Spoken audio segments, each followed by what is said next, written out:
వస్తే కోడలి పిల్ల వస్తే రేషన్ కార్డులో పేరు లేదు, ఇంటి ఆడబిడ్డ అక్కడ పోతే అక్కడ పేరు లేదు, వెళ్ళిపోయిందని ఇక్కడ తీసే పరిస్థితి.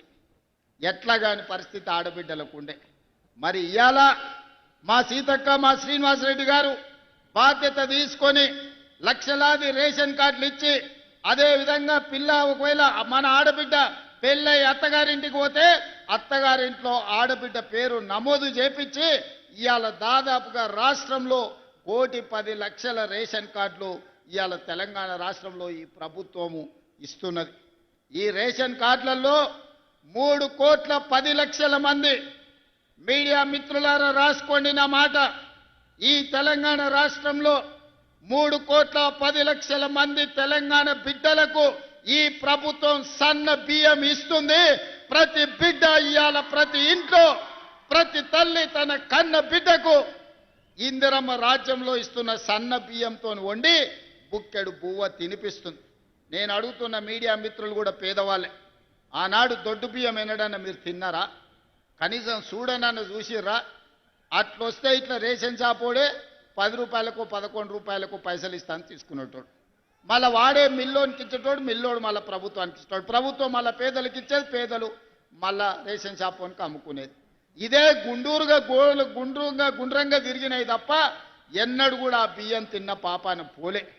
అందుకే అన్న ఆలోచన చేసినాం, సంవత్సరానికి 13,000 కోట్ల రూపాయల భారం అవుతున్నది.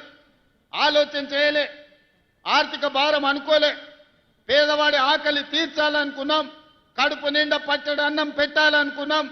ఎన్ని అడ్డంకులు వచ్చినా ఎన్ని ఆర్థిక ఇబ్బందులు వచ్చినా వాటన్నిటిని అధిగమించి ఈనాడు ప్రతి పేదవాడికి సన్న బియ్యం ఇస్తున్నాం. మా అక్కలు చెప్పాలి, రేషన్ షాప్ దగ్గర నిలబడి సన్న బియ్యం తెచ్చుకుంటున్న మాట వాస్తవం కాదా? సంటి పిల్లలకు సన్న బియ్యం తినిపిస్తున్న మాట నిజం కాదా? ఇవాళ మన ప్రభుత్వంలో సన్న బియ్యం వండి పెడుతున్నాం.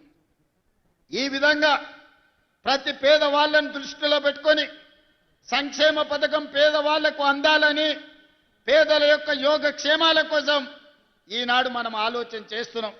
మా మాధవరెడ్డి అని ఇప్పటి దగ్గర ఒకటే చెప్పిండు, మర్యాదగా చెప్పిండు, జర భయపెట్టినట్టు చెప్పిండు. ఏమడిగిండే? ఆయన కోసం ఏం కాంట్రాక్ట్ అడగలే, పేదోళ్ళ కోసం ఇందిరమ్మ ఇండ్లు అడిగిండు. ఆ ఇళ్ళ 2004 నుంచి 2014 వరకు 10 సంవత్సరాలల్లా తెలంగాణ రాష్ట్రంలో వైఎస్ రాజశేఖర రెడ్డి గారి నేతృత్వంలో 25 లక్షల ఇందిరమ్మ ఇండ్లు ప్రతి పేదవాడికి తండాలలో, గూడాలలో, మారుమూల పల్లెల్లో, అడవులో ఎక్కడో ఉన్న వాళ్ళని కూడా 25 లక్షల ఇందిరమ్మ ఇండ్లు ఆ 10 సంవత్సరాలలో కట్టించినాం. మరి ధనిక రాష్ట్రం 16,000 కోట్ల రూపాయల మిగులు బడ్జెట్తోని చంద్రశేఖరరావు గారికి అప్పచెప్పిన 2014లో కాంగ్రెస్ పార్టీ 10 ఏళ్ళు ముఖ్యమంత్రిగా ఉన్నాడు. నేను ఇక్కడ ఉన్నోళ్ళని అందరిని అడుగుతున్నా, డబుల్ బెడ్రూమ్ ఇల్లు ఇస్తా అన్నాడు కదా, మీకెవరికైనా డబుల్ బెడ్రూమ్ ఇల్లు వచ్చిందా? ఇక్కడ వేలాది మంది ఉన్నారు కదా. అందుకే ఆయన ఎన్నికలప్పుడు చెప్పిన, ఏ ఊర్లో డబుల్ బెడ్రూమ్ ఇల్లు ఇచ్చినావో నువ్వు గా ఊర్లో ఓట్లు అడగాలి. ఏ ఊర్లో మేము ఇందిరమ్మ ఇల్లు ఇచ్చినామో మేము గా ఊర్లో ఓట్లు అడుగుతాం.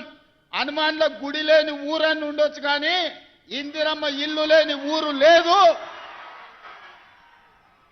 ఏ ఊర్లైనా గుడైనా బడైనా తాగనిక నీళ్ళ ట్యాంక్ అయినా ఇందిరమ్మ ఇల్లైనా మనమిచ్చిందే. ఇక్కడికి వచ్చిన వాళ్ళు గుండె మీద చేసుకొని ధైర్యంగా నిలబడి చెప్పొచ్చు. ఇవాళ వాళ్ళని అడుగుండ్రి, ఏ ఊర్లో డబుల్ బెడ్రూమ్ ఇల్లు ఇచ్చిందో చూపియమనుండ్రి, ముఖ్యమంత్రిగా నేనే వస్తా. కొన్ని ఊర్లలో పోయి ఉన్నాయి కూలగొట్టిండు, వాళ్ళకి ఇక చెప్పిండయా ఊరిచ్చిండంటే వరంగల్లోనే మీ కాలనీ మొత్తం అసలు గుడిసెలు ఏముండవని మొత్తం కాలనీ ఊడగొట్టిండు. ఏమైంది? చివరికి ఇల్లు వీకి పందిరేసుకున్నట్టు బజార్ పాలైంది వాళ్ళ బతికే ఆయన నమ్ముకుంటే. మళ్ళా ఆయన మేధావి, కోడి కొయ్యాలి, కళ్ళు కొయ్యాలి, దావతి ఇయ్యాలి అని కూడా అడిగిండు వరంగల్లో.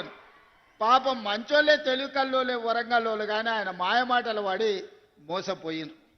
కోడి వెంచి ముదిరిపోయింది. లాస్ట్కు ఎవరెత్తుకపోయారో ఆ కోడిని కానీ ఇవాళ పేదోళ్ళ దగ్గర ఇల్లు ఇయ్యలే. అందుకే ప్రభుత్వం వచ్చిన ఎంబడే పేదవాడి ఆత్మ గౌరవం పెరగాలి అని అంటే ఇందిరమ్మ ఇల్లు ఉండాలి. ఇందిరమ్మ ఇల్లు ఉండాలి అని అంటే ప్రభుత్వం ఆర్థిక భారమైనా పర్వాలేదు ఇచ్చి తీరవలసిందే అని మొదటి విడతగా ప్రతి నియోజకవర్గానికి 3,500 ఇండ్లు, దాదాపుగా 4,50,000 ఇండ్లు, 22,500 కోట్లతోని పేదలకు ఇండ్లు ఇచ్చినాం. ఇవాళ ప్రతి గ్రామంలో ఇందిరమ్మ ఇండ్ల పనులు మొదలైనవి. అందుకే ఈరోజు ధైర్యంగా ఆ సంతోషంతో మీ అందరి అభిప్రాయాన్ని సోదరుడు మాధవరెడ్డి గారు మా కనీసం ఇంకొక 3,000 ఇయ్యమంటుండు. ఎప్పుడైనా పండ్లు కాసే